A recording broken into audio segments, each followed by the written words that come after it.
So hello everyone, स्वागत है आपका सिविल सर्विस यूट्यूब चैनल में। सो गाइज, आज का जो हमारा सेगमेंट वो करंट अफेयर का है और काफ़ी मस्ट इम्पॉर्टेंट ये टॉपिक है।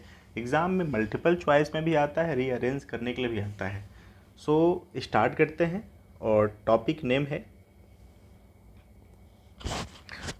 है मनरेगा मजदूरी दर, यानी मनरेगा वेजेस में बढ़ोतरी की गई है। ठीक है, सो इसको देख लेते हैं। सो केंद्र सरकार द्वारा महात्मा गांधी राष्ट्रीय ग्रामीण रोजगार गारंटी अधिनियम मनरेगा के तहत वित्तीय वर्ष 2022-23 के लिए मजदूरी दर अधिसूचित की गई है। ठीक है, मुख्य बिंदु क्या है इसके?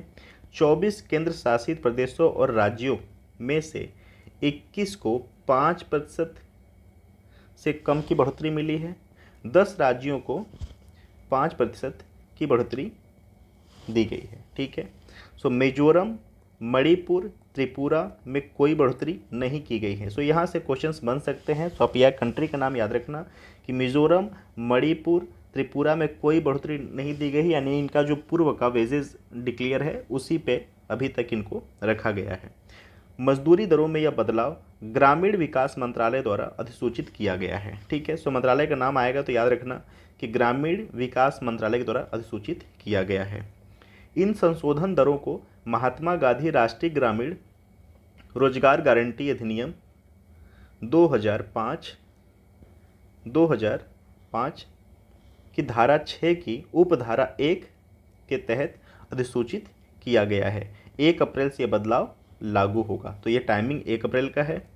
उपभोक्ता मूल्य सूचकांक कृषि श्रम यानी consumer price index agriculture labour में देखे गए परिवर्तन के अनुसार जो ग्रामीण क्षेत्रों की मुद्रास्फीति दर को दर्शाता है के द्वारा मनरेगा मजदूरी दर निश्चित की जाती है।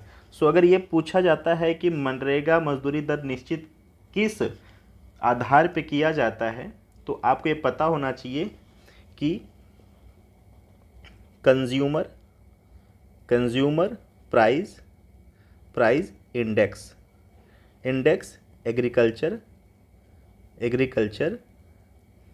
लेबर के आधार पर यह डिक्लेयर किया जाता है। ठीक है, दरों में परिवर्तन क्या हुआ है?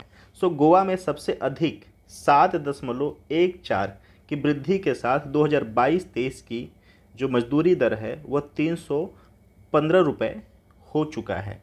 सो ये पूछता है कि सबसे ज़्यादा किस में बढ़ाया गया है। ठीक है, पैसे के फॉर्म में नहीं, किनका सबसे ज़्यादा बढ़ाया गया है, तो आपका आंसर होगा गोवा।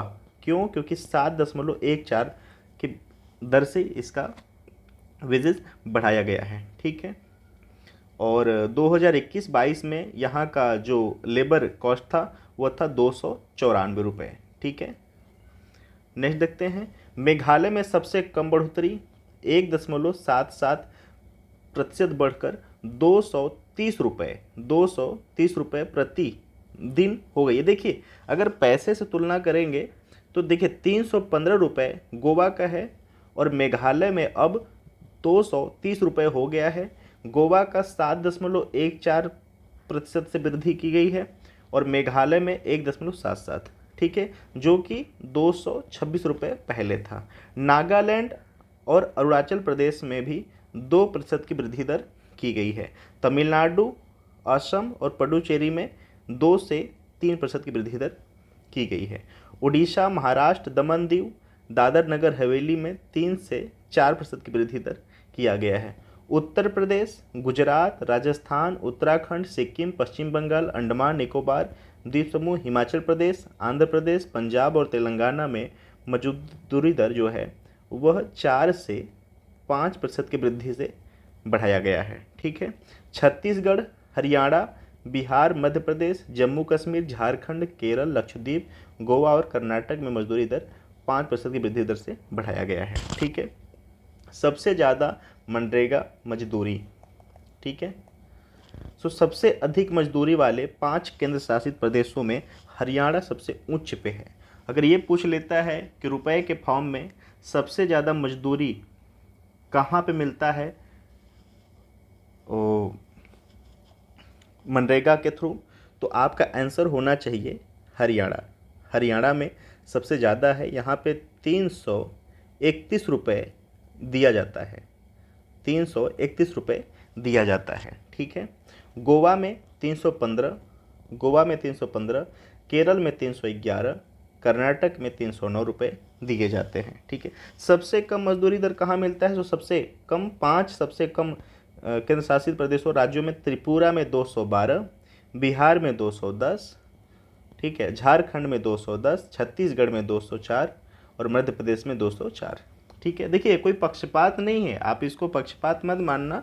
ठीक है। यहाँ पे देखिए बातें दी हुई हैं कि किस आधार पे ये डिक्लेयर होता है, तो कंज्यूमर प्राइस, ठीक है, इंडेक्स एग्रीकल्चर लेबर के आधार पर ये तय किया जाता है कि कहाँ पे वेजेस कितना होना चाहिए। सो आई होप कि आपके एग्ज़ाम के लिए रिलेवेंट रहा। Thank you so much for watching.